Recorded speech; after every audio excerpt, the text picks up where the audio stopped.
주님의 뜻과 주님의 마음을 이루어가는 오늘 귀한 새벽이 되기를 다시 한번 축복합니다. 하나님께서 오늘 우리 화요일 새벽 우리에게 주시는 통독 본문은 창세기 42장에서 44장까지의 말씀입니다. 그 가운데 함께 읽을 말씀은 창세기 42장 1절에서 6절까지의 말씀만 함께 읽겠습니다. 창세기 42장 1절에서 6절까지의 말씀입니다.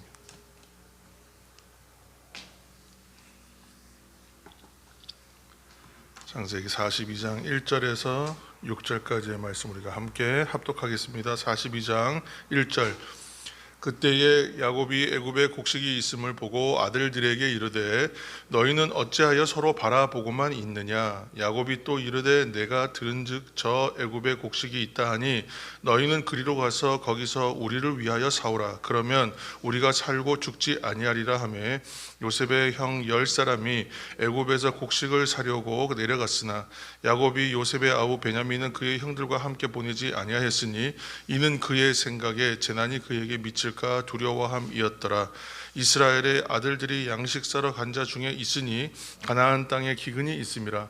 때에 요셉이 나라의 총리로서 그 땅 모든 백성에게 곡식을 팔려니 요셉의 형들이 와서 그 앞에서 땅에 엎드려 절하매. 아멘. 우리 7절, 8절까지 읽겠습니다. 7절. 요셉이 보고 형들인 줄을 아나 모르는 체하고 엄한 소리로 그들에게 말하여 이르되 너희가 어디서 왔느냐? 그들이 이르되 곡물을 사려고 가나안에서 왔나이다. 요셉은 그의 형들을 알아보았으나 그들은 요셉을 알아보지 못하더라. 아멘. 네. 명절 연휴 기간 평안하게 잘 지내셨는지요? 네. 새벽엔 다들 조용히. 네. 요셉 이야기를 하면 이제 계속해서 이제 나오는 이야기는 꿈이라는 단어, 그리고 꿈에 대한 이야기가 나올 수밖에 없습니다. 요셉 이야기는 꿈을 빼고 이야기할 수가 없죠. 꿈이라는 그 주제에 맞춰 갖고 사람을 만약에 분류한다면 세 가지로 분류할 수 있다. 누가 이렇게 얘기합니다. 첫 번째는 꿈이 없는 사람. 둘째는 꿈만 꾸는 사람, 꿈은 있는데 꿈을 꾸기만 하는 사람. 셋째는 꿈을 꾸고 꿈을 실현해가는 사람. 이렇게 세 부류로 나눌 수가 있다. 첫째에 꿈이 없는 사람은 말 그대로 아무런 꿈이 없어요. 그래서 장래에 어떤 소망이나 이런 것들에 대해서 상상은 하겠지만 구체적인 자신의 꿈과 비전을 소유하지 않은 채로 삽니다. 그래서 인생을 아무래도 수동적으로 살게 되고 좀 심하게 말하면 그냥 흘러가는 대로 이렇게 살아간다. 두 번째 사람은 이제 꿈만 꾸는 사람이에요. 이 사람은 매일 꿈을 꿔요. 매일 꿈을 꾸지만 그 꿈의 실현을 위해서 노력도 하지 않고 실천도 행동도 흐지부지합니다. 그래서 그 행동의 미약함으로 인해서 꿈만 꾸는 거예요. 셋째로는 꿈을 꾸고 실현해가는 사람이 있는데 이 사람은 꿈을 꾸고 그 꿈을 현실로 성취해 가기 위해서 힘쓰는 사람이에요. 성경에서 요셉을 가리켜서 그 꿈을 꾸고 실현해가는 대표적인 사람으로 이제 거론하고 있는 것입니다. 물론 이제 많은 사람들이 꿈을 꾸고 성취하기 위해서 나름대로의 노력은 하겠지만 그러나 대부분 꿈은 꿈으로만 머무르는 경우가 많습니다. 꿈을 성취하는 사람은 상당히 소수입니다. 오늘 창세기 37장에서 시작된 요셉의 꿈 이야기가 하나님의 섭리 가운데에 세상을 통치하는 자리까지 오른 요셉을 보여주고 있습니다. 이제 꿈을 꾸었던 것들이 이제 세상을 다스리는 자로서 현실로 드러나기 시작한 것이죠. 그래서 바로 아래에서 다스리는 자로서 자기가 왕은 아니에요. 요셉은. 그렇지만 왕 바로 아래에서 다스리는 자, 마치 하나님을 우리가 왕으로 모시고 그 아래에 있는 사람처럼 그 대표적인 어떠한 모습으로서의 모습을 예표하는 요셉의 모습을 보게 됩니다. 세상 나라는 살육과 피로 세워지는 제국이지만 그러나 요셉이 지금 이루어가는 나라는 기근과 가뭄 속에서 사람들에게 먹을 것을 주고 생명을 연장시키는 그러한 생명을 살리고 보존하는 나라이다. 그러니까 하나님을 왕으로 모시는 그 나라는 생명을 살리고 보존하는 나라다. 그것을 보여주는 또 예표로 볼 수 있습니다. 성도 여러분, 꿈을 실현하기까지 요셉의 삶은 잘 아시는 것처럼 시험과 시련의 연속이었잖아요. 마찬가지로 성도의 삶, 그리스도의 삶 또한 꿈을 그렇게 실현하기 위해서는 어려움과 힘든 일들을 당연히 만날 수밖에 없습니다. 그 일들 가운데에서 장차 주님이 통치하신 하나님의 나라, 생명을 연장하고 생명을 보존하는 나라, 그 나라를 확장해 가야 하는 것을 요셉의 삶을 통해서 대비해서 볼 수 있는 것이죠. 오늘 이제 42장 말씀 가운데의 6절 말씀 한 절 읽겠습니다. 6절입니다. 42장 6절. 때에 요셉이 나라의 총리로서 그 땅 모든 백성에게 곡식을 팔더니 요셉의 형들이 와서 그 앞에서 땅에 엎드려 절하매. 아멘. 기근이 심해지니까 사실은 이 정도 됐으면 누군가는 나서서 곡식 구하자고 애써서 말하고 힘써야 되는 상황인데, 아버지가 얘기하고 뭔가 얘기할 때까지 집안의 시스템이 다 작동하지 않는 그러한 집의 형태를 보여주는 면도 있어요. 그 부분에 대해서도 또 언제 또 나눌 기회가 있겠지만, 지금 어쨌건 기근이 심한데 다들 머물러 있습니다. 그러니까 야곱이 명령해요. 그래서 요셉의 형들이 곡식을 구하기 위해서 애굽으로 향하게 되는 이제 그 시작점을 보여줍니다. 애굽의 총리가 된 이제 요셉은 이제 기근이 심할 때를 대비해서 풍년 때에 저장을 해둔 곡식들을 내어놓기 시작해요. 그래서 곡식을 팔기 시작합니다. 그리고 이 일로 인하여 이제 요셉의 형제들 또한 이제 애굽으로 가서 곡식을 구하기 위해서 오게 되는 계기가 되는 것이죠. 근데 오늘 이제 장면에서는 요셉의 형들이 요셉을 알아보지 못한 채 곡식을 구하기 위해서 요셉 앞에 엎드려서 절을 합니다. 절하고 있는 장면을 보여줍니다. 이게 창세기 37장에서 꾸었던 요셉의 꿈이 이제 실현되는 첫 장면 중에 하나예요. 42장 9절 말씀 한 절 읽겠습니다. 42장 9절. 자, 그 형들을 알아보지 못하고 8절에는 9절입니다. 요셉이 그들에게 대하여 꾼 꿈을 생각하고 그들에게 이르되 너희는 정탐꾼들이라 이 나라의 틈을 엿보러 왔느니라. 아멘. 42장 9절을 잘 들여다보시면 요셉이 그들에게 대하여 꾼 꿈을 생각한다 그러잖아요. 생각한다는 말은 그가 기억했다, 그가 떠올렸다, 단순하게만 떠올린 것이지만 그것보다 좀 더 깊은 의미가 있습니다. 기억했다라고 말해요.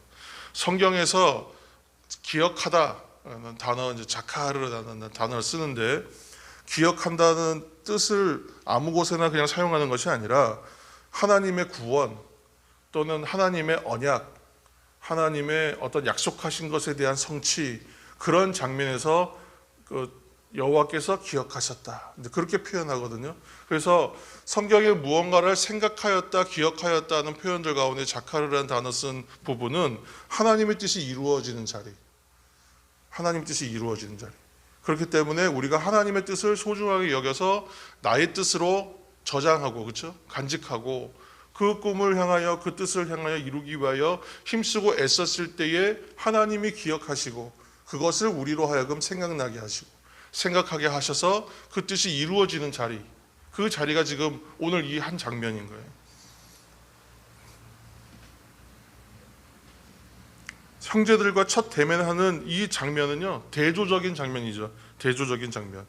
꿈에 실현하는 사람과 그냥 꿈을 꾸거나 꿈을 꾸지 않았던 사람, 꿈만 꾸었던 사람의 삶의 대조, 마치 그런 장면처럼 대조되는 장면이에요. 그래서 요셉은 꿈을 꾸고 실현해가는 인생으로서 그곳에 있고, 그의 형들은 다만 그들이 행한 일들이 있잖아요. 오히려 그 꿈과 역행되는 죄의 자리, 어떻게 보면 그들이 저질렀던 죄의 결과로서 그 자리에 있게 됩니다. 대조되는 장면이에요. 하나님의 뜻을 따라서 약속을 성취하는 사람과 죄의 결과로 있는 사람은 어디 있겠습니까? 심판대 앞에 서는 거예요. 모든 사람들이 심판대 앞에 서지만 한 사람은 그곳에서 약속의 성취, 하나님께서 기억하시고 생각나게 하신 일들을 이루는 자로서 서 있는 것이고, 한 사람은 어때요? 죄의 결과로서 서 있을 수밖에 없다는 인간의 실존을 보여주는 아주 대조적인 장면이 되는 것입니다. 새벽의 성도 여러분, 그러므로 우리는 요셉처럼 꿈을 꾸고 그 꿈을 성취하는 사람들이 다 되시기를 예수님의 이름으로 축복합니다. 꿈을 이루기 위해서는 하나님의 섭리 가운데 우리의 삶이 걸쳐져 있다는 것을 인정해야 돼요. 그것을 인정하는 사람들이 그 성취가 이루어지는 것을 발견하여 그 자리에 서 있는 사람이 될 수 있습니다. 그리고 그것이 반드시 이루어질 것이라는 확신하는 믿음을 가져야 돼요. 그때 하나님의 섭리를 발견하게 될 것입니다. 근데 기억해야 되는 것은 이 일들을 이루기 위해서는 그 과정이 상당히 더딜 수 있다. 좀 저는 아주 단호하게 말한다면, 아주 더 단적으로 얘기한다면, 하나님의 뜻이 성취되는 것을 우리의 생애에서는 못 볼 수도 있어요. 그래서 우리가 우리 교회학교 사역에 대한 경험도 많으시겠지만, 우리가 교회에서 여러 사역을 하다 보면 어떤 사람은 뿌리는 사역만 하고, 어떤 사람은 가꾸는 사역만 하고, 어떤 사람은 얻는 사역을 하는 사람들이 있어요. 그래서 누가 할 때는 아이들이 굉장히 많았는데 누가 할 때는 왜 이렇게 사람들이 없냐, 줄어드냐.